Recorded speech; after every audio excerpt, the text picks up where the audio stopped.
Hi everyone. Today we are going to talk about our next topic, which is digestion, absorption, and metabolism of lipids.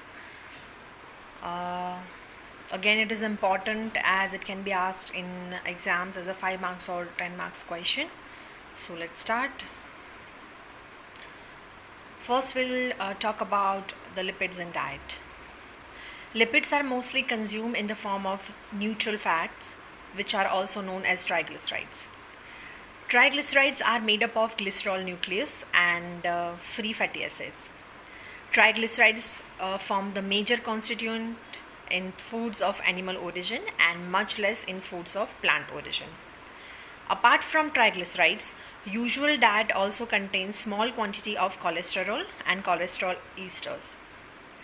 Dietary fats are classified into two types: saturated fats and unsaturated fats.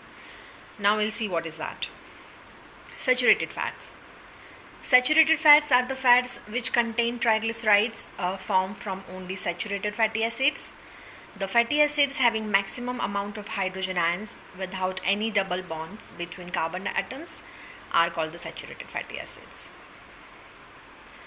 Unsaturated fats. Fats containing unsaturated fatty acids are known as unsaturated fats. Unsaturated fatty acids are fatty acids formed by dehydrogenation of saturated fatty acids. Unsaturated fats are classified into three types: monounsaturated fats, polyunsaturated fats, and trans fats. Monounsaturated fats. Unsaturated fats which contain one double bond between the carbon atoms are called the monosaturated fats.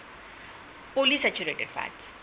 Unsaturated fats with more than one double bond between the carbon atoms are called the polyunsaturated fats. Polyunsaturated fats belong to the family of essential fatty acids.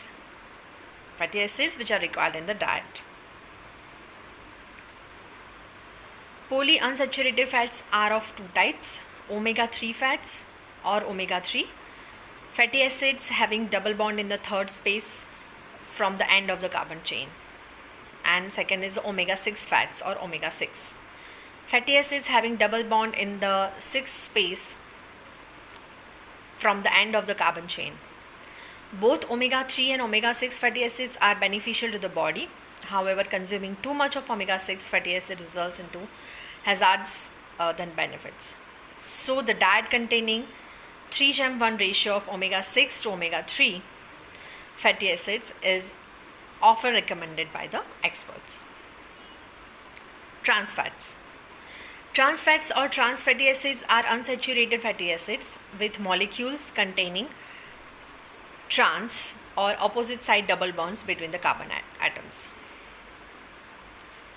Now we'll talk about the digestion of the lipids first. Lipids are digested by lipolytic enzymes. This is important. It can be asked in Viva also. In the mouth, first we'll talk about the digestion of lipids in the mouth. Saliva contains lingual lipase. This enzyme is secreted by lingual glands of mouth and swallowed along with saliva. So the lipid digestion does not commence in the mouth.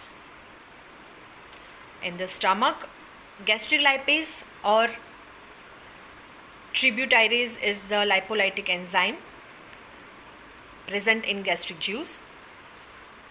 In the intestine, almost all the lipids are digested in the small intestine because of the availability of the bile salts, pancreatic lipolytic enzymes, and intestinal lipase. Lipolytic enzymes in pancreatic juice. Pancreatic lipase is the most important enzyme for the digestion of fats. All the lipolytic enzymes of pancreatic juice are cholesterol ester hydrolase, phospholipase A, and phospholipase B. Lipolytic enzyme in succus centricus. Intestinal lipase is the only lipolytic enzyme present in the succus centricus. Final product of the fat digestion. Fatty acids, cholesterol, and monoglycerides are the final products of lipid digestion. Again, this is important for Viva. You can be asked to name the final products of the fat digestion. Absorption of lipids. We have talked about the digestion, now we'll talk about the absorption of lipids. Monoglycerides, cholesterol, and fatty acids from the micelles enter the cells of intestinal mucosa by the simple diffusion. From here, further transport occurs first in the mucal cells. Most of the monoglycerides are converted into triglycerides. Triglycerides are also formed by re-esterification of fatty acids with more than 10 to 12 carbon atoms. Some of the cholesterol is also esterified. Triglycerides and cholesterol esters are coated with a layer of protein, cholesterol and phospholipids to form the particles called the chylomicrons. Chylomicrons cannot pass through the membrane of the blood capillaries because of the larger size. So these lipid particles enter the lymph vesicles or lymph vessels and then are transferred into the blood from lymph. Fatty acids containing less than 10 to 12 carbon atoms enter the portal blood from mucosal cells and are transported as free fatty acids or unesterified fatty acids. Most of the fats are absorbed in the upper part of the small intestine. Presence of bile is essential for the absorption. Now we'll talk about the storage of lipids. Lipids are stored in adipose tissues and liver. Fat stored in adipose tissue is called the neutral fat or tissue fat. When chylomicrons are traveling through the capillaries of adipose tissue or liver, the enzyme called lipoprotein lipase present in the capillary endothelium hydrolyzes triglycerides of chylomicrons into the free fatty acid, which is called FFA and glycerol. Now FFA and glycerol enter the fat cells, or you can say adipocytes or lipocytes of the adipose tissue or liver cells. Then the free fatty acids and glycerol are again converted into the triglycerides and stored into the cells. Other contents of chylomicrons such as cholesterol and phospholipids, which are released into the blood, combine with the proteins to form the lipoproteins. When other tissue of the body need energy, triglycerides stored in adipose tissue is hydrolyzed into free fatty acid and glycerol. Free fatty acid is transported to the body tissue through the blood. Transport of lipids in blood. Free fatty acids are transported into the blood in the combination with albumin. Other lipids are transported in the blood in the form of lipoproteins. Lipoproteins are the small particles in the blood which contains cholesterol, phospholipids, triglycerides and proteins. Proteins are beta globulins, which are called the apoproteins. Now we'll see the classification of the lipoproteins. Lipoproteins are classified into 4 types on the basis of their density. First is a very low density lipoproteins, which are called the VLDL, which contain high concentration of triglyceride and moderate concentration of cholesterol and phospholipids. Then there is an intermediate density lipoproteins, which is called IDL. It is formed by the removal of large portion of triglyceride from VLDL by lipoprotein lipase, and the concentration of cholesterol and phospholipids increases because of the removal of triglycerides. Then there is a LDL, which is called the low density lipoproteins.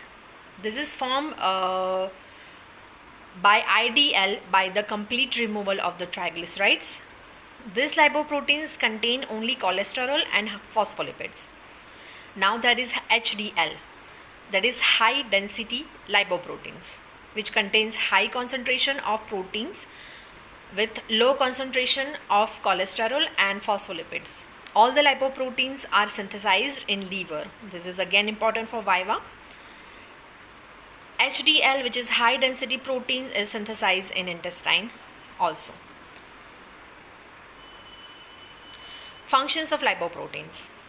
Primary function of lipoprotein is to transport the lipids via blood to and from the tissues. Functions of each type of lipoproteins we'll see in the table. Like if we are talking about the VLDL, so function of the VLDL is it transport the triglycerides from liver to adipose tissue. IDL transports triglycerides, cholesterol and phospholipids from liver to peripheral tissues. LDL transport cholesterol and phospholipids from liver to tissues and organ like heart. HDL transports cholesterol and phospholipids from tissue and organs like heart back to liver. Now we'll see the importance of the lipoproteins. First we'll talk about the HDL, high density lipoproteins. HDL is referred as a good cholesterol because it carries cholesterol and phospholipids from tissues and organs back to the liver for degradation and elimination. It prevents the deposition of the cholesterol on the walls of arteries by carrying cholesterol away from the arteries to the liver. High level of HDL is a good indicator of a healthy heart because it reduces the blood cholesterol level. HDL also helps in the normal functioning of some hormones and certain tissues of the body. It is also used for the formation of the bile in liver. Low density lipoprotein. LDL is considered as the bad cholesterol because it carries the cholesterol and phospholipids from the liver to the different areas of the body like muscles, other tissues and organs such as heart. It is responsible for the deposition of the cholesterol on walls of arteries causing atherosclerosis. Atherosclerosis matlab blockage and hardening of the arteries. High level LDL increases the risk of heart disease. Very low density lipoprotein. VLDL carries cholesterol from liver to organs and tissues in the body. It is also associated with the atherosclerosis and heart disease. Now we'll talk about the adipose tissue. Adipose tissue or fat is a loose connective tissue that forms the storage site of fat in the form of triglycerides. It is composed of adipocytes, which are also called the fat cells or lipocytes. Obesity does not depend on the body weight but on the amount of body fat, specifically adipose tissue. Adipose tissue is of two types, white adipose tissue and brown adipose tissue. White adipose tissue or white fat is distributed through the body beneath the skin, forming the subcutaneous fat. It also surrounds the internal organs. This adipose tissue is formed by fat cells which are unilocular. These cells contain one large vacuole filled with fat. Functions of white adipose tissue. White adipose tissues has three functions. First is the storage of energy. Main function of white adipose tissue is the storage of lipids. Utilization of storage of fat is regulated by hormones, particularly insulin, depending upon the blood glucose level. If the blood glucose level is increasing, insulin stimulates synthesis and storage of fat in white adipose tissue. On the other hand, if blood glucose level decreases, insulin causes the release of the fat from adipose tissue. Released fat is utilized for energy. Second function is heat insulation. Insulation function is due to the presence of adipose tissue beneath the skin. Third is the protection of internal organs. White adipose tissues protects the body and internal organs by surrounding them and by acting like a mechanical cushion. Again, it is important. Mechanical cushion. What is mechanical cushion? Brown adipose tissue or brown fat. Brown adipose tissue is a specialized form of adipose tissue having the function opposite to that of white adipose tissue. It is present only in certain area of the body such as back to neck and intrascapular region. It is abundant in infants, forming about 5% of the total adipose tissue. After infancy, brown adipose tissue disappears gradually and forms only about 1% of the total adipose tissue in adults. It is formed by fat cells which are multilocular. For example, these cells contain many small vacuoles filled with fat. The coloration of this adipose tissue is due to the high vascularization and large number of iron-rich mitochondria. Functions of brown adipose tissue. Brown adipose tissue does not store lipids but generates heat by burning lipids. In infants and hibernating animals, brown adipose tissue plays an important role in regulating body temperature via non-shivering thermogenesis.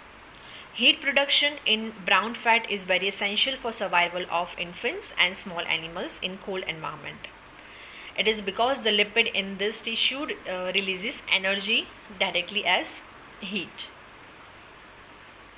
The mitochondria found in brown adipose tissue contain a unique uncoupling protein called mitochondrial uncoupling protein 1, which is called UCP1, which is also called the thermogenesis. This protein allows the controlled entry of the protons without adenosine triphosphate, which is ATP synthesis, in order to generate heat. Now we'll see the metabolism of the lipids. So metabolism of lipid is divided into two parts, lipid catabolism and lipid anabolism. First we'll see the lipid catabolism, which is called the lipolysis. In order for muscle, liver and adipose tissue to oxidize the fatty acids derived from triglycerides to produce ATP, the triglycerides must first be split into glycerol and fatty acid, a process called the lipolysis. Lipolysis is catalyzed by enzymes called lipases. Epinephrine and norepinephrine enhances triglyceride breakdown into fatty acids and glycerol. These hormones are released when sympathetic tone increases, as occurs. For example, during exercise, other lipolytic hormones including cortisol, thyroid hormones and insulin-like growth factors. By contrast, insulin inhibits lipolysis. The glycerol and fatty acids that result from lipolysis are catabolized via different pathways. Glycerol is converted by many cells of the body to glyceraldehyde 3-phosphate. One of the compound also formed during the catabolism of glucose. If ATP supply in a cell is high, glyceraldehyde 3-phosphate is converted into glucose. An example of gluconeogenesis. If ATP supply in a cell is low, then glyceraldehyde 3-phosphate enters the catabolic pathway to pyruvic acid. Fatty acids are catabolized differently than glycerol and yield more ATP. The first stage in fatty acid catabolism is a series of reactions collectively called the beta oxidation that occurs in the matrix of mitochondria. Enzymes remove 2 carbon atoms at a time from the long chain of carbon atoms composing a fatty acid and attach the resulting 2 carbon fragment to coenzyme A, forming acetyl-CoA. Then acetyl-CoA enters the Krebs cycle. A 16 carbon fatty acids such as palmitic acid can yield as many as 129 ATPs on its complete oxidation via beta oxidation. The Krebs cycle and the electron transport chain. As a part of normal fatty acid catabolism, hepatocytes can take 2 acetyl-CoA molecules at a time and condense them to form the acetoacetic acid. This reaction liberates the bulky CoA portion which cannot diffuse out of the cells. Some acetoacetic acid is converted into beta hydroxybutyric acid and acetone. The formation of these 3 substances collectively known as the ketone bodies, which is called the ketogenesis. Because ketone bodies freely diffuse through plasma membranes, they leave hepatocytes and enter the bloodstream. Other cells takes up acetoacetic acid and attach its 4 carbons to 2 coenzyme A molecules to form 2 acetylcholine A molecules, which can then enter the Krebs cycle for oxidation. Heart muscles and the cortex of the kidneys use acetoacetic acid in preference to glucose for generating ATP. Hepatocytes which make acetoacetic acid cannot use it for ATP production because they lack the enzyme that transfers acetoacetic acid back to coenzyme A. Then lipid anabolism, which is called the lipogenesis. Liver cells and adipose cells can synthesize lipids from glucose or amino acids through lipogenesis, which is stimulated by insulin. Lipogenesis occurs when individuals consume more calories than are needed to satisfy their ATP needs. Excess dietary carbohydrates, proteins and fats also have the same fate. They are converted into the triglycerides. So this was all about the metabolism. There is one point here which is called lipid profile. It is very important to know. So we are talking about this. We are including this in this topic. So lipid profile is a group of blood tests which are carried out to determine the risk of coronary artery diseases, which is called CAD also. Results of lipid profile are considered as good indicators of whether someone is prone to develop stroke or heart attack caused by the atherosclerosis. In order to plan the course of treatment, the results of the lipid profile are correlated with age, sex, and other risk factors of the heart disease. In lipid profile, tests which are included are total cholesterol, triglycerides, HDL, LDL, VLDL. So in this table we can see the values of lipid profile. First is the total cholesterol. First we can see the desirable optimum level, which is less than 200 mg per dl. Borderline would be 200 to 240 mg per dl, and high risk would be more than 240 mg per dl. If I'm talking about the triglycerides, then the desirable optimal level is less than 150 mg per dl. Borderline is 150 to 200, and high risk level is more than 200. HDL's desirable optimal level is more than 60 mg per dl. Borderline is 40 to 60 mg per dl, and high risk is less than 40 mg per dl. If I'm talking about the LDL, then desirable optimal level is less than 60 mg. Borderline is 60 to 100, and high risk level is more than 100 mg per dl. And total cholesterol and HDL ratio would be desirable optimal level is less than 2, borderline is 2 to 6, and high risk level is more than 6. So this was about the lipid profile, and today we have talked about the digestion, absorption and metabolism of lipids. If you are having any query regarding anything, let me know. Thank you.